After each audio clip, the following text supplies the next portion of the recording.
Opa, tudo bem? Como você está? Estamos aqui hoje para poder continuar no desafio bíblico de ler a Bíblia, durante um ano. Hoje nós vamos continuar no livro de Isaías. Vamos ler hoje o capítulo 34 até o capítulo 39. Então abre aí a tua Bíblia para assim conseguirmos estar mais próximos, mais íntimos do Senhor através da leitura bíblica. Vamos dar início aqui no capítulo 34.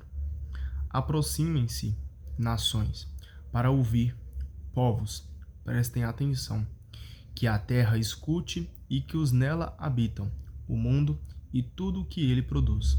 Pois Javé está irado contra todas as nações e enfurecido contra todos os seus exércitos.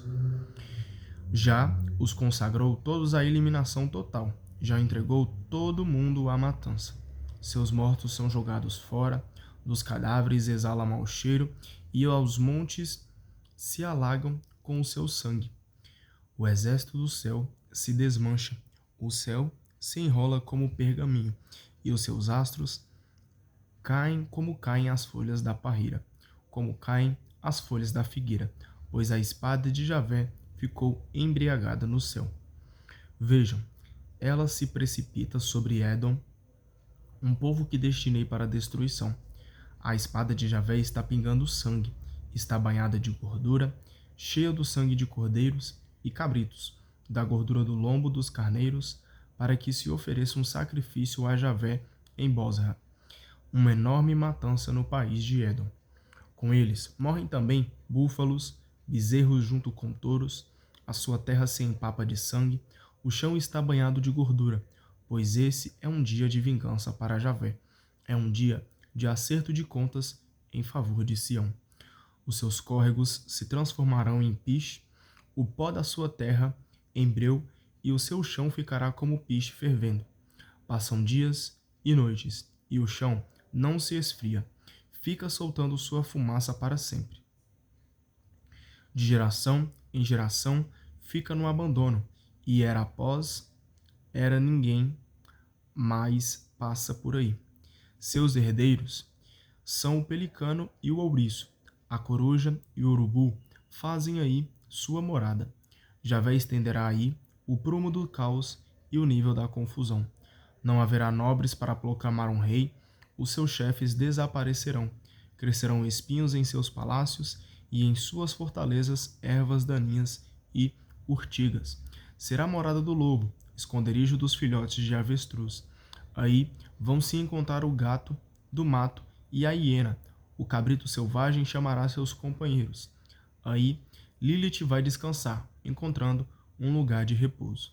Aí vai se aninhar a cobra, que botará, chocará os seus ovos e recolherá sua ninhada em sua sombra. Aí se reunirão as aves de rapina, cada qual com sua companheira. Pesquisem o livro de Javé e leiam. Não faltará nenhum deles, nenhum estará sem o seu companheiro, porque assim ordenou a boca de Javé e o seu sopro os reuniu. Foi ele mesmo quem tirou a sorte, foi o próprio Deus quem pegou a corda para medir as divisas de cada um. Serão eles os proprietários para sempre, de geração em geração, eles aí vão morar. Trazendo aqui um pouco da explicação do capítulo 34 que a Bíblia traz para a gente, ele diz o seguinte: em meio à dominação das potências estrangeiras, que exploram economicamente e dominam com a política, um profeta anuncia o julgamento que Javé realizará sobre essas nações. Um redator mais tarde acrescentou a menção de Édom, que para Israel é o protótipo do inimigo. O texto é uma crítica veemente às grandes potências, anunciando a falência delas. Soa como grande intimação frente ao orgulho e à injustiça, com que os poderosos desfiguram a integridade da vida humana.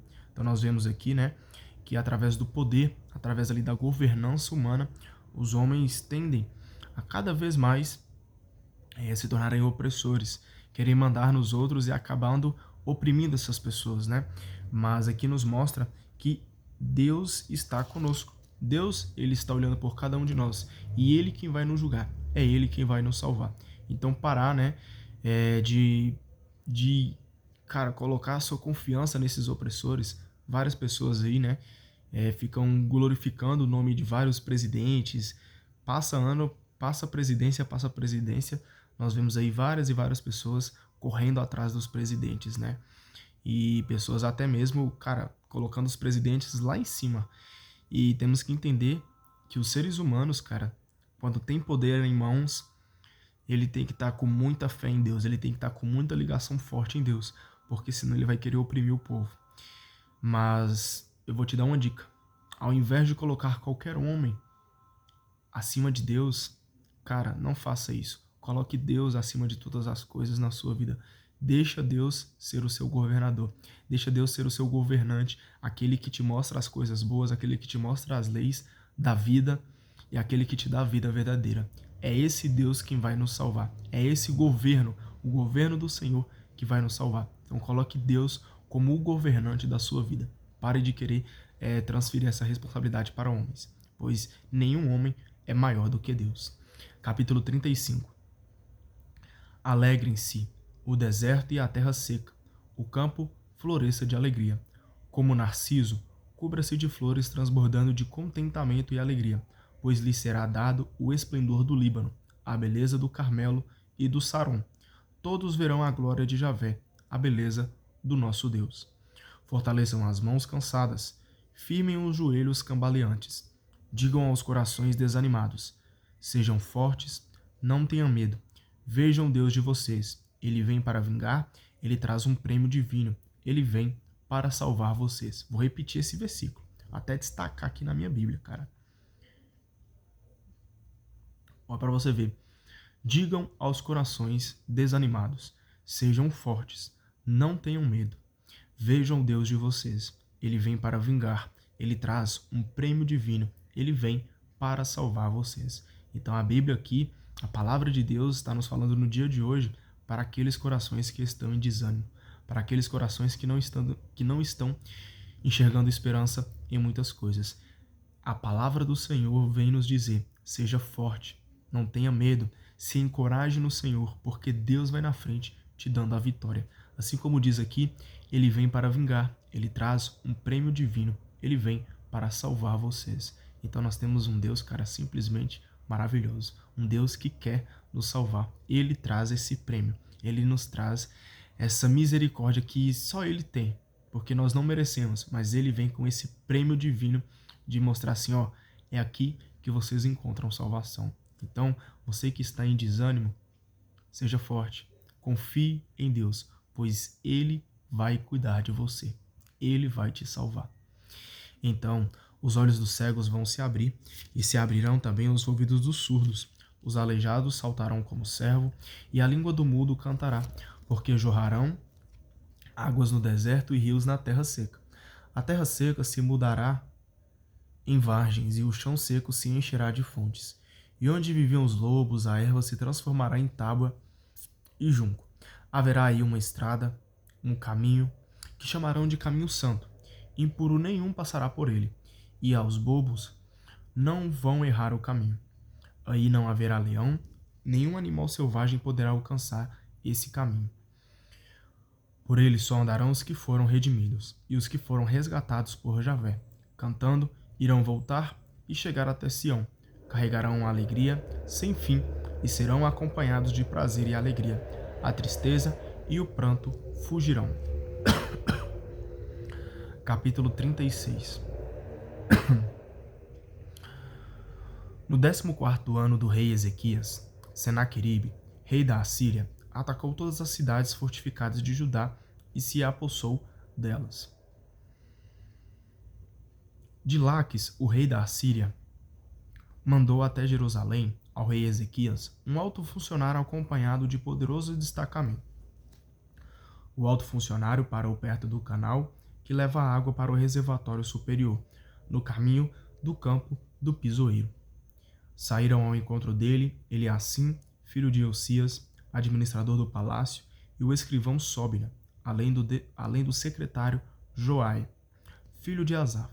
O funcionário do rei da Assíria falou: digam o seguinte a Ezequias: assim diz o grande rei, o rei da Assíria.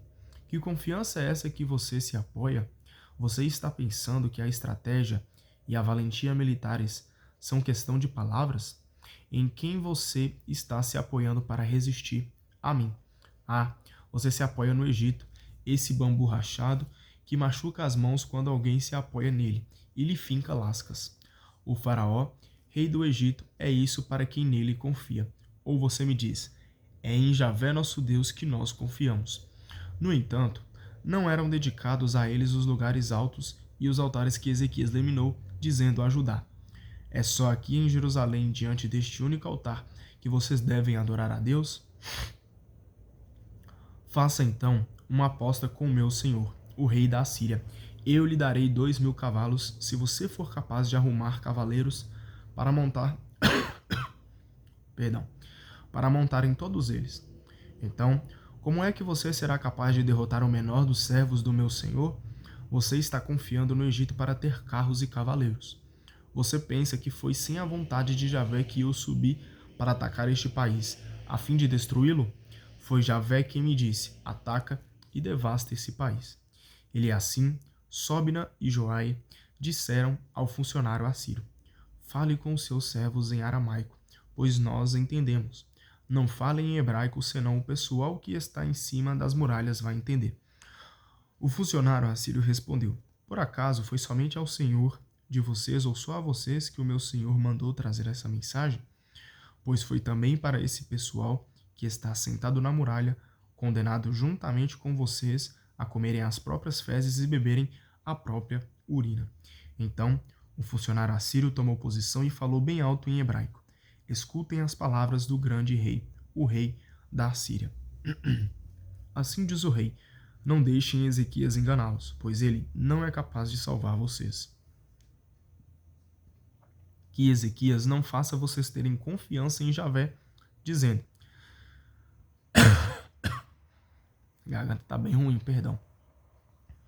Que Ezequias não faça vocês terem confiança em Javé, dizendo: Javé nos livrará e não entregará esta cidade ao rei da Assíria.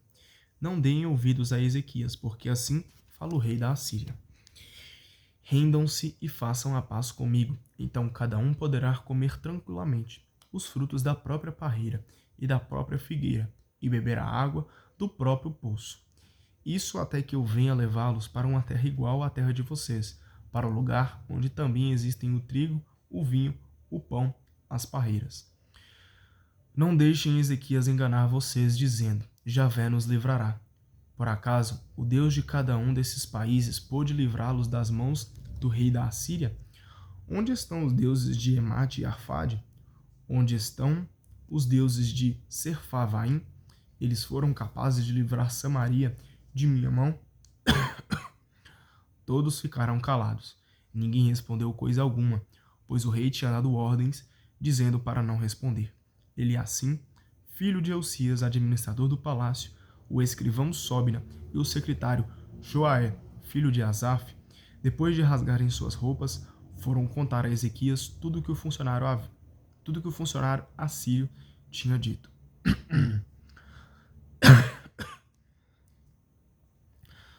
Ai, vamos lá. Tô tossindo bastante porque tô com a garganta um pouco ruim, tá? Vai me desculpando aí desde já. Mas nós vemos aqui, cara, no capítulo 36, aquilo que nós estávamos querendo dizer. Vários e vários homens querendo se tornar maior do que Deus. Especificamente aqui, né, Senaqueribe, rei da Assíria. Até aqui mesmo, um funcionário assírio, né, um funcionário ali do reinado de Senaqueribe, fala que eles... Onde que estão aqueles deuses que os outros povos adoravam? Onde que está aquele Deus onde as pessoas colocam a sua confiança? Onde está a confiança desse povo, se não na confiança daquele que pode fazer várias e várias coisas, mas que é homem? Aqui, cara, entra uma questão muito interessante, porque quantas vezes, né, várias e várias pessoas querem ser maiores do que Deus, colocando, tentando inculcar na nossa cabeça que devemos até mesmo ir contra as vontades de Deus, e contra Deus, que Deus não é capaz de nos salvar. E é muito importante a gente não deixar ser levado por essa blasfêmia, cara, porque, tipo assim,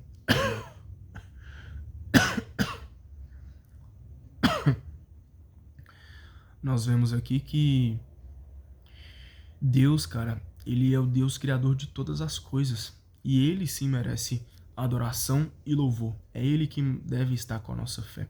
Pois pode parar para perceber, cara. Liga o jornal para você ver.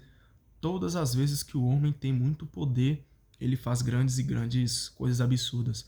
Ou quando ele deseja assim ardentemente ter um poder em cima de outros, cara, ele faz coisas absurdas, muitos e muitos pecados. Ou seja, todas as vezes os homens erram, cara. Os homens são dignos de falha. Os homens vão errar.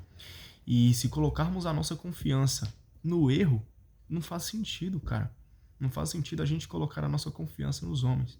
Pois nós temos que buscar o perfeito. E o perfeito ele faz morada no céu. Então é confiar verdadeiramente em Deus. Não colocar aqui as pessoas como deuses, como os donos da nossa vida. Não é isso que a palavra de Deus nos ensina. Nós devemos servir unicamente a Deus.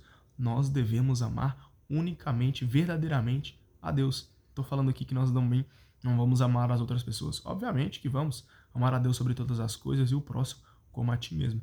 Mas amar, cara, é algo maravilhoso. Maravilhoso. E nós devemos amar a Deus sobre todas as coisas. Ninguém mais pode ocupar o nosso amor, a nossa graça, a nossa esperança do que Deus. Se não for Deus que seja o nosso amor principal, infelizmente nós estamos fadados ao fracasso. Então, ame a Deus sobre todas as coisas e sobre todas as pessoas. Capítulo 37. Ao acabar de ouvir tudo isso, o rei Ezequias rasgou suas próprias roupas, vestiu-se de pano de saco e foi para o templo de Javé. Aqui Ezequias ficou irado, com isso. Mandou ele assim o administrador do palácio, o escrivão Sóbinas e os sacerdotes, que eram os seus conselheiros, todos vestidos de panos de saco, procurarem o profeta Isaías, filho de Amós. Disseram a Isaías: assim diz Ezequias, hoje é dia de angústia, castigo e humilhação. Chega a hora da criança nascer, mas falta força para dar à luz. Tomara que Javé, seu Deus, tenha ouvido o que falou o funcionário que o rei da Assíria mandou para insultar o Deus vivo. E assim Javé, o Deus de você, o castigue pelas palavras que tem ouvido.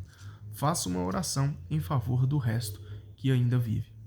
Quando os funcionários do rei Ezequias chegaram onde estava Isaías, ele lhes deu essa resposta: vocês irão falar ao seu senhor na seguinte maneira: assim diz Javé, não fique com medo por causa das palavras com que os servos do rei da Síria injuriaram você.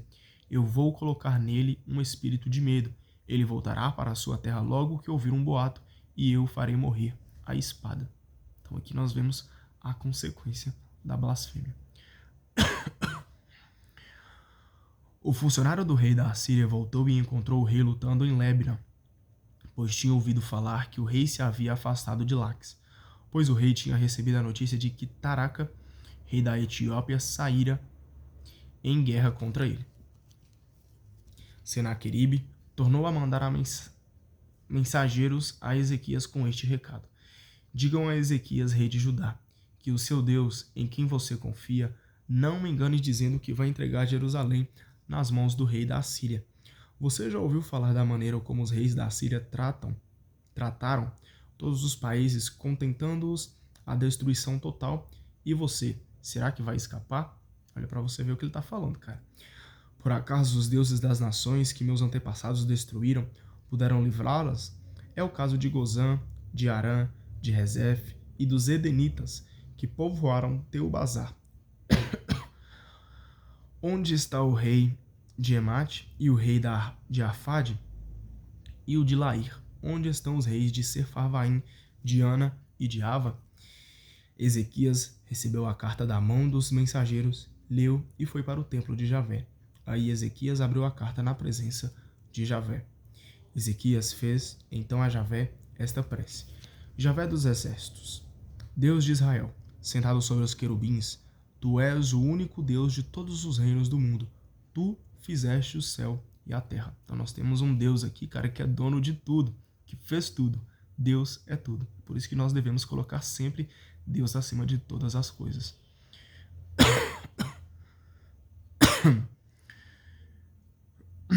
Fique atento o teu ouvido, Javé, e escuta. Abre os seus olhos, Javé, e vê. Ouve tudo o que Senaqueribe manda dizer para insultar o Deus vivo. É verdade, Javé. Os reis da Assíria eliminaram à espada todos os países com seus territórios inteiros. Ele queimou todos os seus deuses, porque não são deuses, mas coisa produzida pela mão do homem, objetos de madeira ou de pedra que puderam ser destruídos. Agora tu, Javé nosso Deus, livra-nos das mãos dele, para que todos os reinos do mundo saibam que tu, Javé, és o único Deus. Então Isaías, filho de Amós, mandou dizer a Ezequias: Assim diz Javé, Deus de Israel: Já que você dirigiu sua prece a mim por causa de Senaqueribe, rei da Assíria, aqui está a mensagem que lhe manda Javé. A jovem filha de Sião despreza você, ela zomba de você, atrás de você. A filha de Jerusalém abana a cabeça. A quem você desafiou e insultou?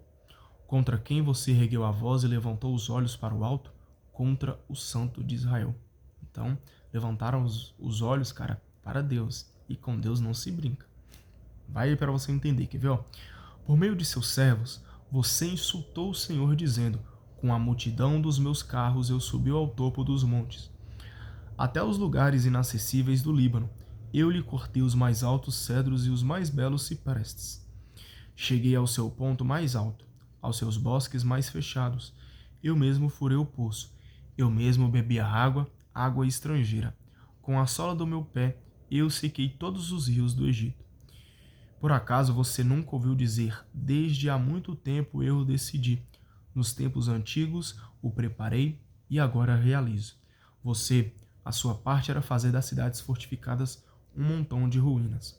Deixar seus habitantes de mãos atadas, morrendo de medo e vergonha. Eram como erva dos campos, grama dos prados, capim no telhado, queimado pelo vento leste. Eu sei quando você se senta e se levanta, quando entra e quando sai. Foi pra você ver, cara. Eu sei. Eita, nós. Eu sei quando você se senta e se levanta, quando entra e quando sai. Então nós temos um Deus que nos observa a todo momento. Ele sabe de tudo na nossa vida, até coisas que nós nem imaginamos, que nós nem vivemos ainda, o Senhor já sabe. Então nós temos um Deus maravilhoso e Ele é um Deus perfeito, perfeito. Por isso a importância de confiar nesse Deus que nos conhece tão bem, até melhor do que nós. Já que você me odeia e sua arrogância chegou aos meus ouvidos, eu vou prender uma argola no seu focinho e um freio na sua boca, para o levar de volta pelo mesmo caminho que o trouxe até aqui. Só um minutinho, deixa eu só marcar essa parte aqui. Isto servirá de sinal para você, Ezequias. Este ano comerão do que nascer sem plantar. No ano que vem, do que brotar sem semear. No terceiro ano, porém, vão semear e colher. Plantarão vinhas e comerão seus frutos. O resto que sobrar da casa de Judá criará raízes debaixo do chão e dará frutos por cima. Pois de Jerusalém deverá sair um resto, os sobreviventes do monte Sião. O zelo de Javé dos exércitos fará isso. Assim diz Javé sobre o rei da Assíria: Ele não vai entrar nesta cidade nem atirar uma só flecha, nem se armar de escudo e nem mesmo se entrincheirar contra ela. Voltará pelo caminho por onde veio. Nesta cidade ele não entrará, oráculo de Javé. Eu mesmo vou proteger essa cidade a fim de salvá-la por minha causa e também por causa do meu servo Davi. Nessa mesma noite, o anjo de Javé feriu no acampamento dos assírios 185.000 homens. De manhã, ao acordar, havia só cadáveres. Senaqueribe, rei da Assíria, levantou acampamento, foi-se embora e voltou para Nínive, e aí permaneceu. E uma vez, quando ele estava de bruços fazendo sua adoração no templo do seu deus Nesroque, seus filhos Adrameleque e Sarazá o assassinaram à espada, e em seguida fugiram para o país de Ararat. O outro seu filho, Azaradom, reinou em seu lugar. Olha para você ver o nível que o cara chegou, cara. Tu é louco. Vamos agora aqui para o capítulo 38. Nessa ocasião, Ezequias adoeceu de uma enfermidade mortal. O profeta Isaías, filho de Amós, foi visitá-lo e disse: Assim diz Javé: Põe em ordem a sua casa, porque você vai morrer, não vai escapar. Então, Ezequias virou o rosto para a parede e fez esta prece a Javé. Ah, Javé, não te esqueças, eu procurei sempre andar na tua presença com toda a fidelidade e de coração limpo, e procurei sempre fazer o que era bom aos teus olhos. E Ezequias começou a chorar convulsivamente. Então, a palavra de Javé veio a Isaías com esta mensagem: vá falar a Ezequias. Assim diz Javé, o Deus do seu antepassado Davi. Ouvi a oração e vi as suas lágrimas. Eu vou aumentar em 15 anos a duração de sua vida. Vou também livrá-lo das mãos do rei da Assíria. A você e a esta cidade. Eu mesmo vou proteger esta cidade. Isaías ordenou: tragam um emplastro de figos e o coloquem sobre a ferida, para que ele recupere a saúde. Ezequias disse: qual é o sinal de que subirei ao templo de Javé? Isaías respondeu: o sinal de que Javé vai cumprir o que prometeu é este: no relógio de sol de Acaz, farei com que a sombra volte para trás os 10 degraus que avançou, e o sol voltou os 10 degraus que já tinha avançado no relógio.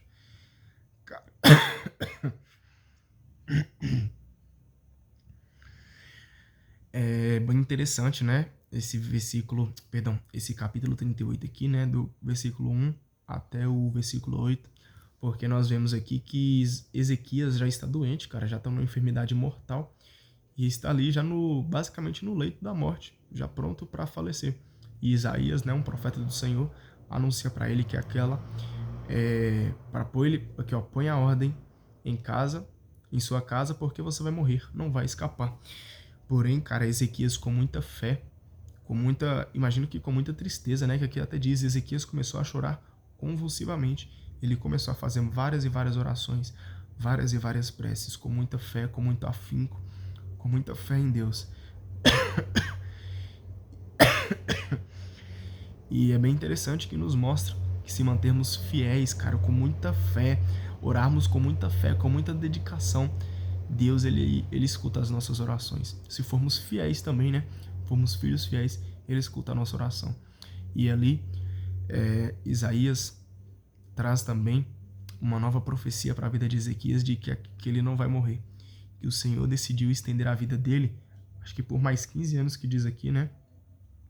Eu vou aumentar em 15 anos a duração de sua vida. Então nos mostra aqui que o que devemos fazer, cara?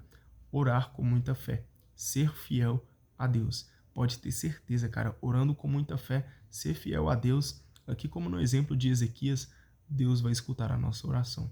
Então, cara, leve isso para a sua vida. Seja fiel. Ore com fé, com muita fé, para Deus ouvir a sua oração.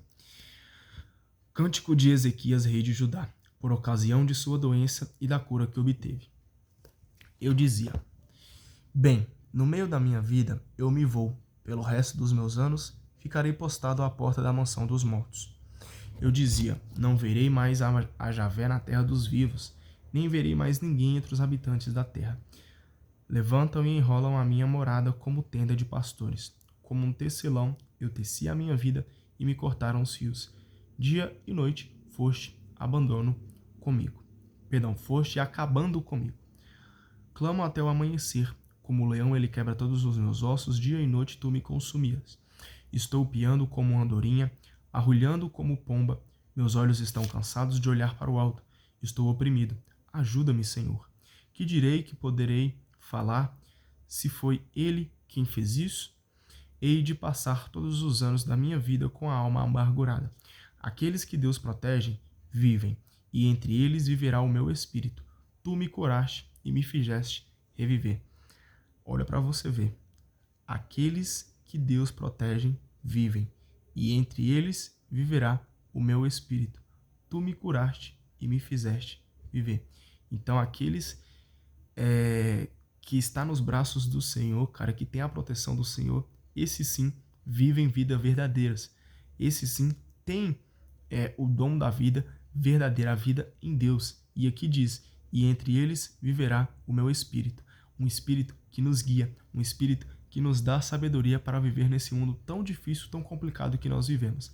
E é através desse espírito que tu me curaste e me fizeste reviver. É através do Espírito Santo de Deus que nós somos curados, que fazemos nos reviver e viver as vontades do Senhor. Por isso, ande sempre com o Espírito Santo do seu lado, na sua frente, atrás de você, por cima, por baixo, em todo lado, você é coberto do Espírito Santo de Deus, para assim ser protegido e viver a vida verdadeira junto com Deus Pai Todo-Poderoso, cara. A minha amargura se transformou em paz quando arrancaste a minha vida da tumba vazia e voltaste as costas para todos os meus pecados. De fato, a mansão dos mortos não te louva, não é a morte que te entoa hinos. Quem baixa a cova não espera mais a tua fidelidade. Quem está vivo é que vai te louvar, como eu estou fazendo agora.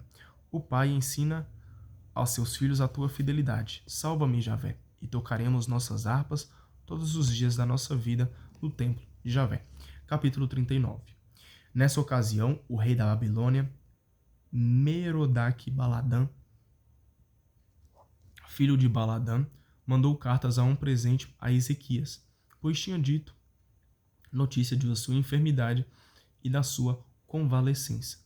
Ezequias ficou muito satisfeito com isso e mostrou aos embaixadores da sua riqueza, a prata, o ouro, os perfumes, o óleo fino, como também toda a casa de armas, enfim, tudo o que havia nos seus depósitos. Ezequias não deixou nada sem mostrar de tudo o que havia no seu palácio e nas suas dependências. O profeta Isaías foi procurar o rei Ezequias e lhe perguntou: o que disseram esses indivíduos? De onde vieram eles? Ezequias respondeu: eles vieram de um país muito distante, vieram da Babilônia. Eles viram tudo o que existe no meu palácio.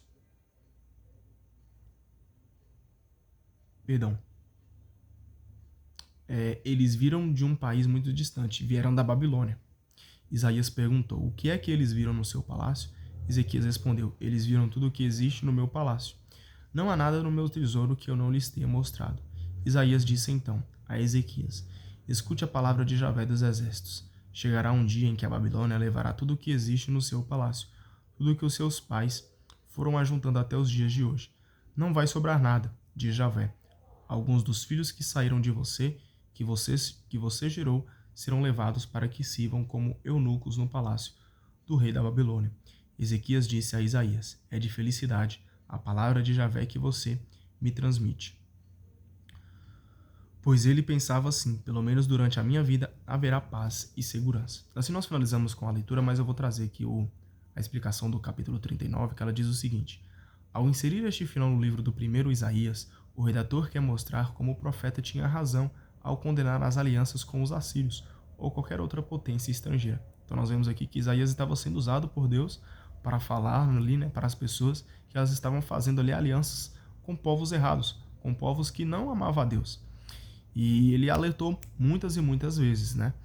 O exílio na Babilônia foi a prova amarga para o povo que abandona o Deus vivo para se apoiar em falsos absolutos.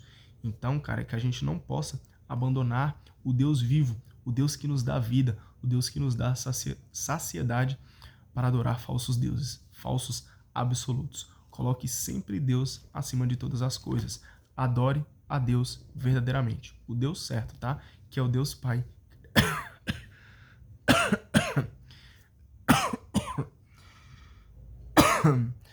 Perdão. Que é o nosso Deus Pai Todo-Poderoso, tá bom?